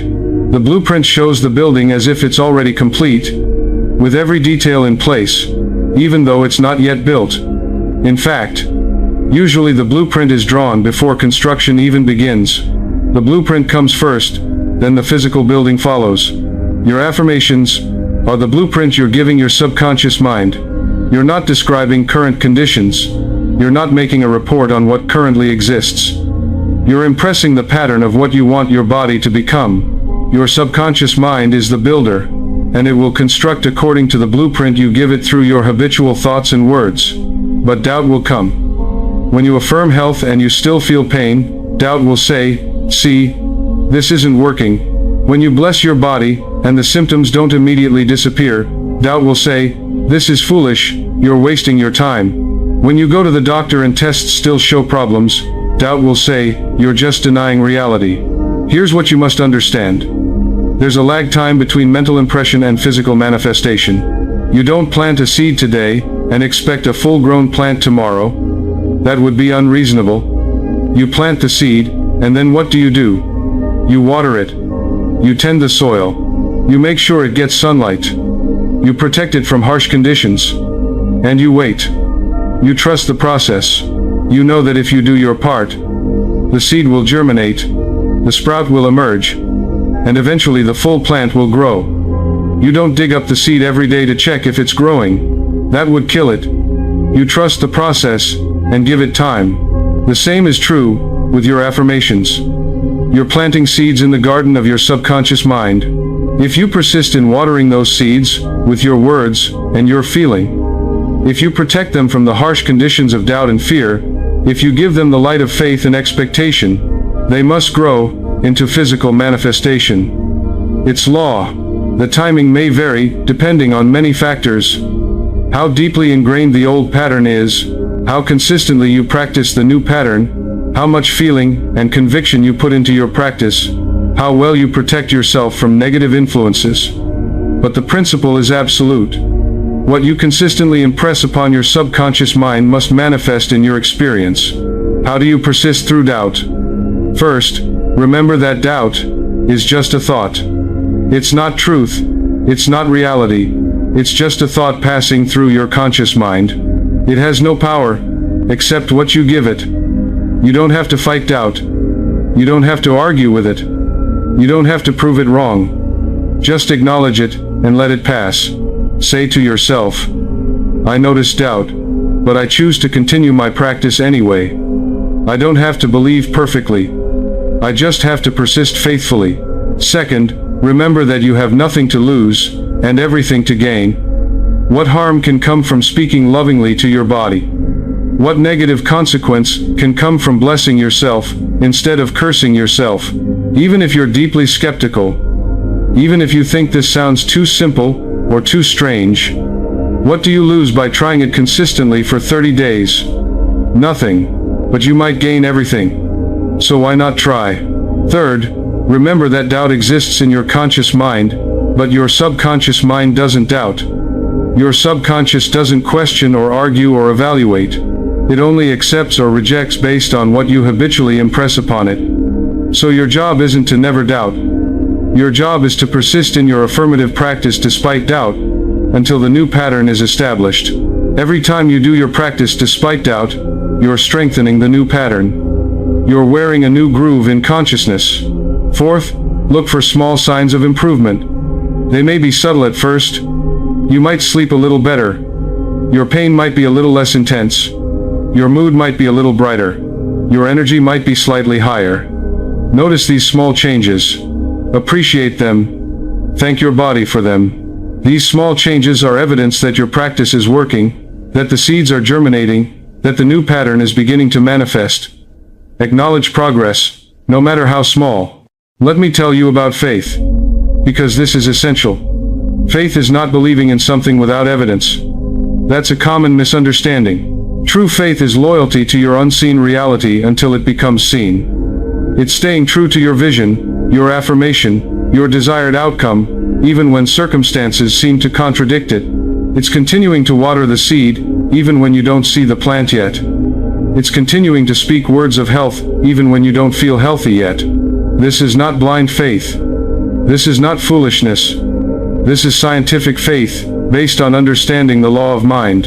You know, based on understanding, that your subconscious must manifest what you persistently impress upon it. You know this is law. So you persist.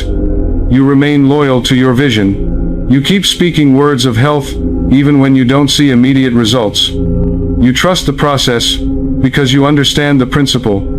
This is faith that moves mountains. This is faith that heals bodies. There's a difference between desperate need and faithful expectation, and this difference is crucial. Desperate need says, please, please, please, I need this to happen, or I'm doomed. Oh God, I need to be healed. I can't go on like this. I must have healing immediately, or my life is over. That energy actually repels what you want, because it's affirming lack, affirming desperation, affirming that you don't have what you need. It comes from fear, not faith. Faithful expectation says something completely different. It says, I've impressed this pattern on my subconscious mind. I'm tending it faithfully with my daily practice. I understand the law. I trust the process. I know the law must produce results. I'm patient.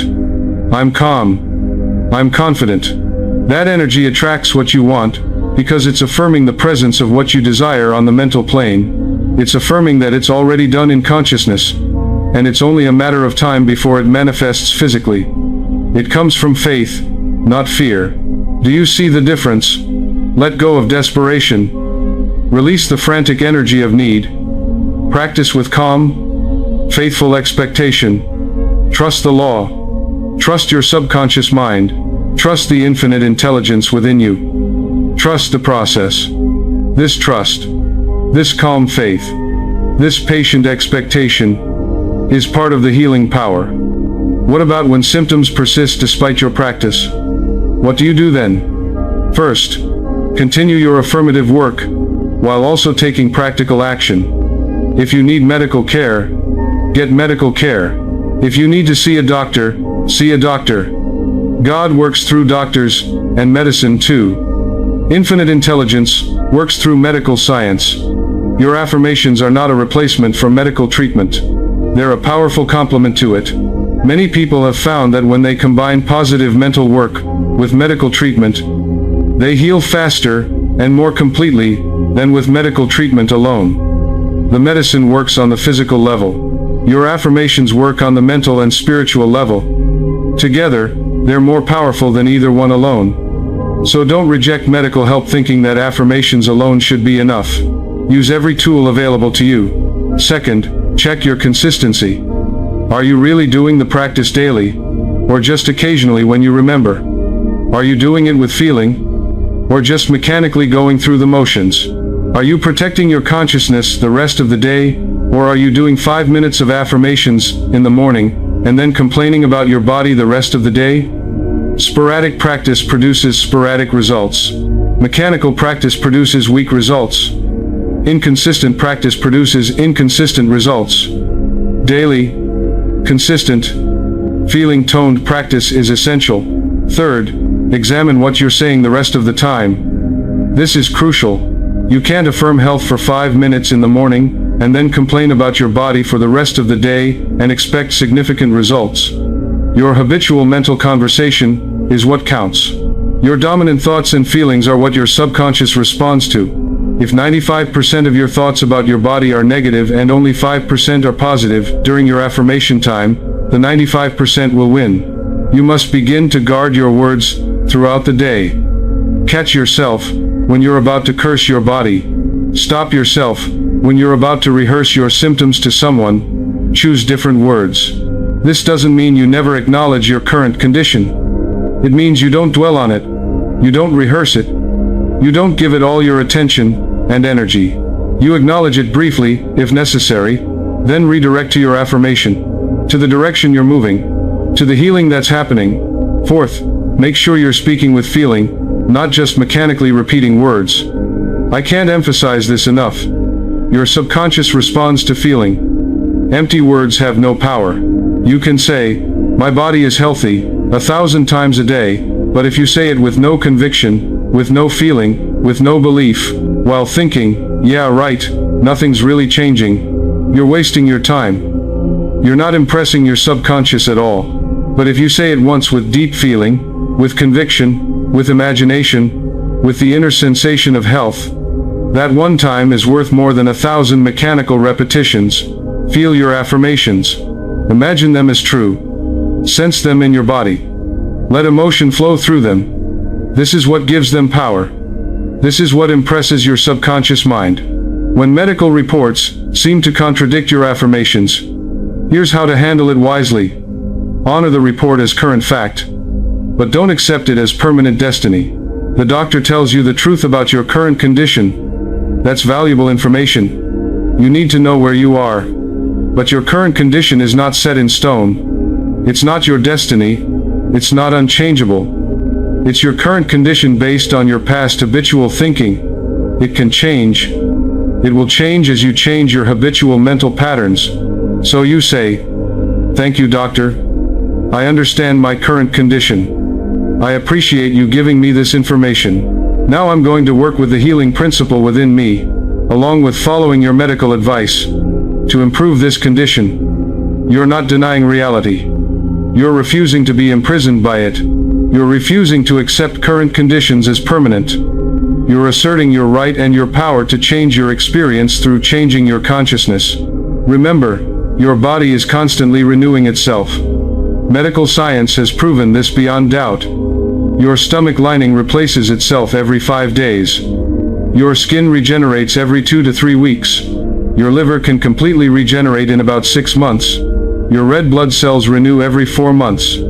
Your entire skeleton is replaced approximately every 10 years.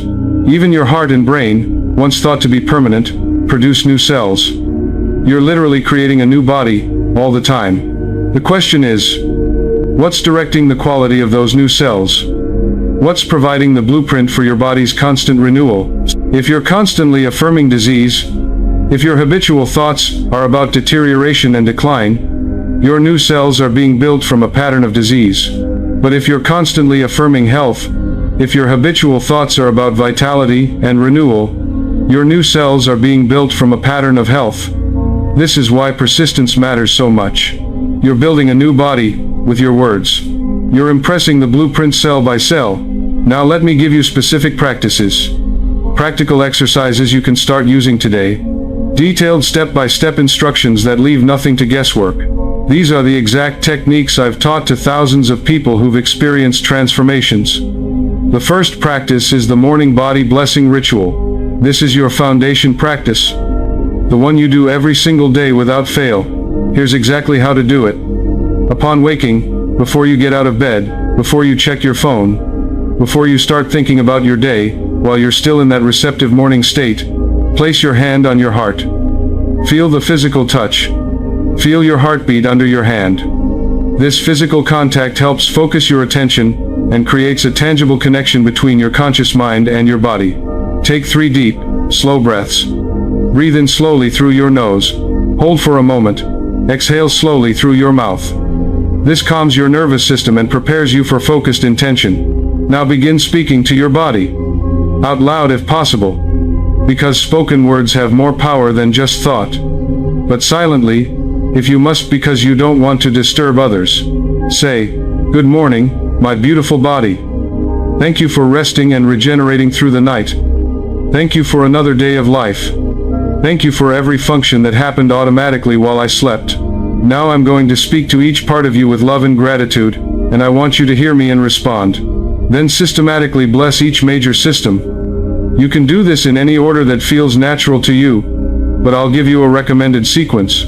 Keep your hand on your heart and say, "My heart, you are strong and healthy. You beat with perfect rhythm, about 100,000 times a day, faithfully, without rest, serving me perfectly. Divine love flows through every chamber. Every valve works flawlessly. Every heartbeat is strong and steady. I love you, my heart. Thank you for your faithful service." Move your hand to your abdomen and say, "My digestive system, you work perfectly. My stomach, you digest food with ease. My intestines, you absorb nutrients and eliminate waste efficiently. My liver, you filter my blood and perform your 500 functions flawlessly. My pancreas, you produce the perfect amount of digestive enzymes and insulin. All of you work in harmony. I thank you for nourishing my body perfectly." Take a deep breath and say, "My lungs, you breathe easily and fully. Every breath brings oxygen and vitality to every cell. You are clear and healthy. Your 300 million alveoli exchange gases perfectly. I breathe easily and deeply. Thank you for breathing life into my body constantly." Place your hand on your head and say, "My brain and nervous system, you are sharp and clear. My brain, you think clearly, you remember well. You coordinate everything perfectly. My nervous system, you communicate perfectly throughout my body. Every nerve functions optimally. You are calm and balanced. Divine intelligence flows through my entire nervous system. Thank you for coordinating all my body's functions. Continue through all your systems. Say to your immune system, "My immune system, you are powerful and wise. You recognize and eliminate anything harmful. Millions of white blood cells patrol my body, keeping me safe. My lymph nodes filter perfectly, my thymus, my spleen, all of you work together protecting me. I am protected. I am safe. Thank you for defending my body so faithfully." Say to your endocrine system, "My endocrine glands, you produce exactly the right hormones, in perfect balance. My thyroid regulates my metabolism perfectly. My adrenals give me energy when I need it. My pancreas regulates my blood sugar flawlessly. All my hormones work in symphony, creating health and balance throughout my body. Thank you for regulating my body so precisely." Say to your musculoskeletal system, "My muscles and bones, you are strong and flexible. My bones support me perfectly. They're dense and strong. My muscles move me with ease and power. My joints move smoothly and comfortably. My spine is aligned perfectly. I move through the world with strength, grace, and ease. Thank you for giving my body structure and movement." Say to your skin, "My skin, you protect me perfectly. You're healthy and clear. You regenerate constantly. You sense touch and temperature and pain, keeping me safe. You regulate my temperature. You're my largest organ, and you serve me faithfully. Thank you for being my interface with the world." This end with a comprehensive blessing that addresses your entire body as an integrated whole. Every cell in my body is filled with divine life and energy. Every organ functions perfectly. Every system works in perfect harmony. I am healthy, whole, and strong. My body is a divine creation, maintained by infinite intelligence. I am grateful for this magnificent body. I treat it with love, respect, and appreciation. Thank you, body. for being my temple, my home, my vehicle for experiencing this beautiful life. Thank you, thank you, thank you. Take one more deep breath, stretch gently, and open your eyes. Begin your day. This entire practice takes only 3 to 5 minutes, but it sets a powerful tone for your entire day. Your subconscious has received clear, loving instructions about how your body should function. You've aligned yourself with health rather than disease. You've chosen gratitude over complaint. You've impressed the pattern of perfect health on your consciousness. This is how you start each day. The second practice is the pain redirection technique. This is for use throughout the day, whenever you experience pain or discomfort. Most people, when they feel pain or discomfort, immediately complain. They say things like, "Oh, my back is killing me. This headache is terrible. My stomach is a mess. Why does this keep happening to me?" Every time you do this, you're affirming the problem and impressing it deeper into your subconscious. You're watering the weed you want to eliminate. Here's what to do instead. When you experience pain or discomfort, pause. Stop whatever you're doing for a moment. Don't react automatically with complaint or curse. Take a breath. This pause is crucial. It interrupts your automatic negative reaction and gives you a chance to respond differently. Instead of cursing the pain, bless the area. Place your hand on the area, if possible. If you can't reach it, just focus your attention there. Create a mental image of the area. Say to yourself, "I bless this area. I speak healing to these cells. I refuse to curse my own body. This is my body, my temple, and I speak to it with love." Use a specific affirmation. Create one that addresses your specific situation. But here's a template. Divine healing is flowing to this area right now. Every cell here is returning to perfect harmony and health. The infinite intelligence that created my body knows exactly how to heal this area, and it's doing that work right now. This discomfort is temporary. Healing is happening. I am becoming more comfortable every moment. Then thank your body for the alert. This might seem strange, but it's important. Pain is your body's way of telling you something needs attention. It's a signal, a communication. Your body is trying to help you, not hurt you. So say, "Thank you, body, for this signal. I'm listening. I hear you. I'm supporting you. I'm taking care of you. I appreciate you trying to help me." Repeat this process 3 to 5 times with feeling. Really feel the words. Imagine healing light or healing energy flowing to the area. Visualize the cells returning to healthy function. Feel gratitude for your body's healing ability. Then, if possible, take some practical action. If your back hurts, maybe you need to stretch or change position. If you have a headache, maybe you need water or rest. If your stomach is upset, maybe you need to eat or avoid certain foods. Combine your spiritual practice with practical action. This technique does several things. It interrupts your automatic negative response and replaces it with a positive response. It sends loving, healing suggestions to your subconscious instead of destructive suggestions. It shifts your emotional state from fear and frustration to love and support. It reminds you that your body is trying to help you, not betray you. It affirms that healing is possible and happening. I want to be very clear about something. This practice doesn't mean ignore serious pain or refuse medical attention. If you have severe pain, sudden pain, pain that concerns you, pain accompanied by other symptoms, see a doctor. Get it checked out. Don't use this practice as an excuse to ignore warning signs. But even while you're getting medical care, even while you're finding out what's wrong and getting treatment, use this practice. Add spiritual and mental support to your physical treatment. The combination is more powerful than either one alone. Many people have found that this practice actually reduces their pain perception.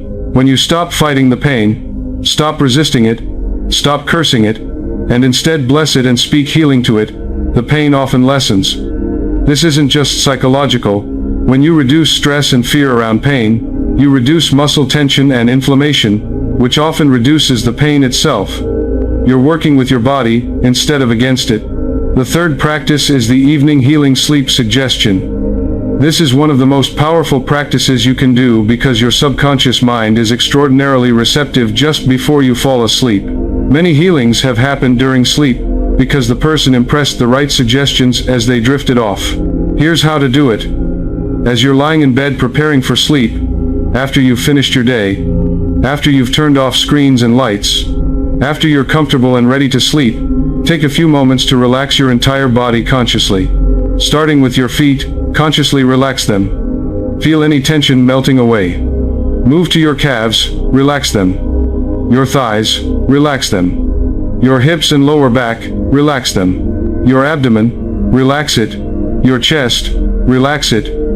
Your shoulders, consciously let them drop and relax. Your arms and hands, relax them. Your neck, relax it. Your face, relax it. Your jaw, let it loosen. Your eyes, let them rest. Your forehead, smooth it out. Your entire body is now relaxed, heavy, comfortable.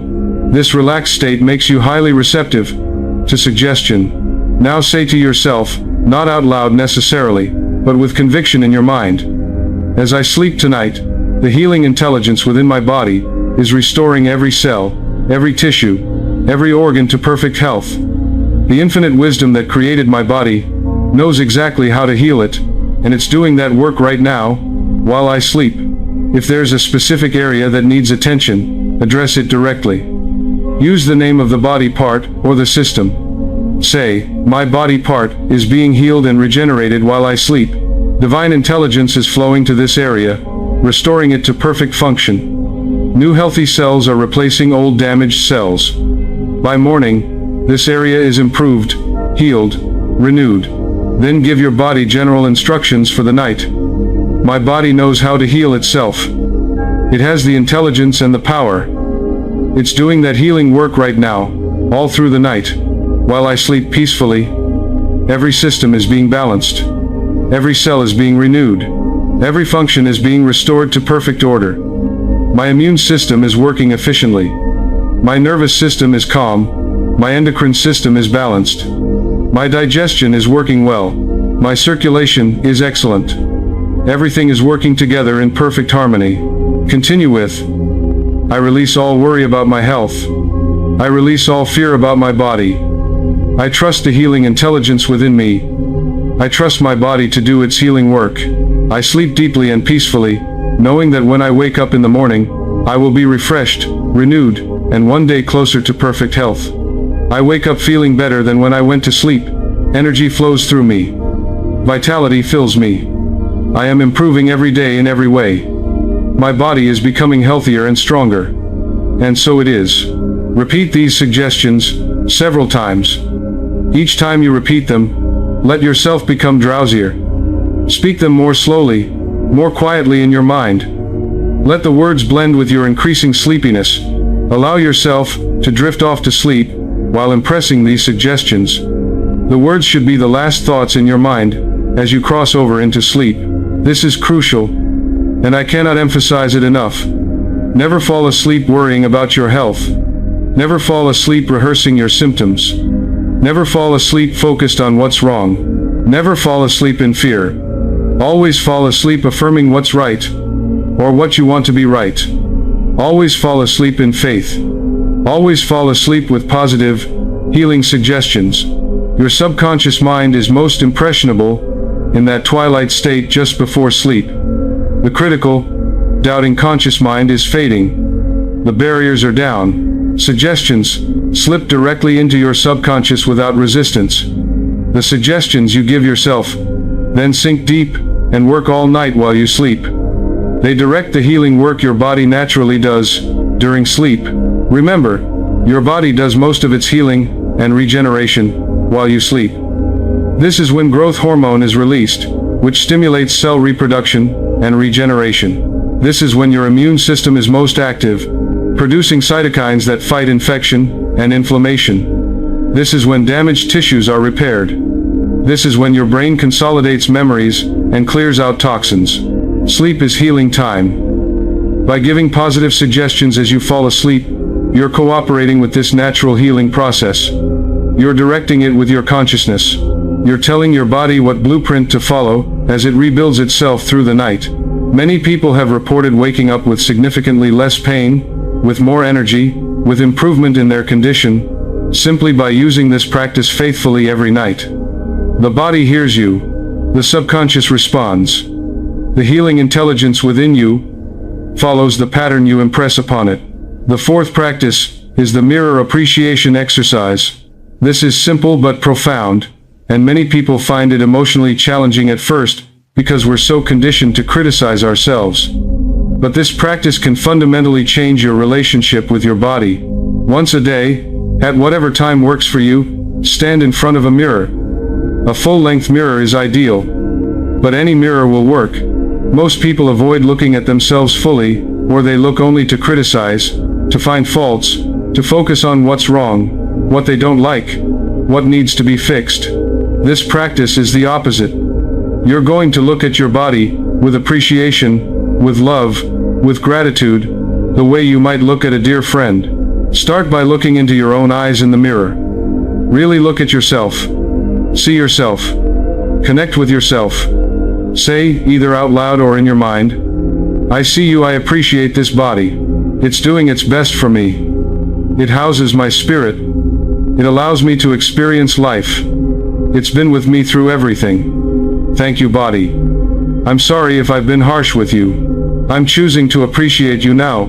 Then systematically thank specific features, starting from your head and working down.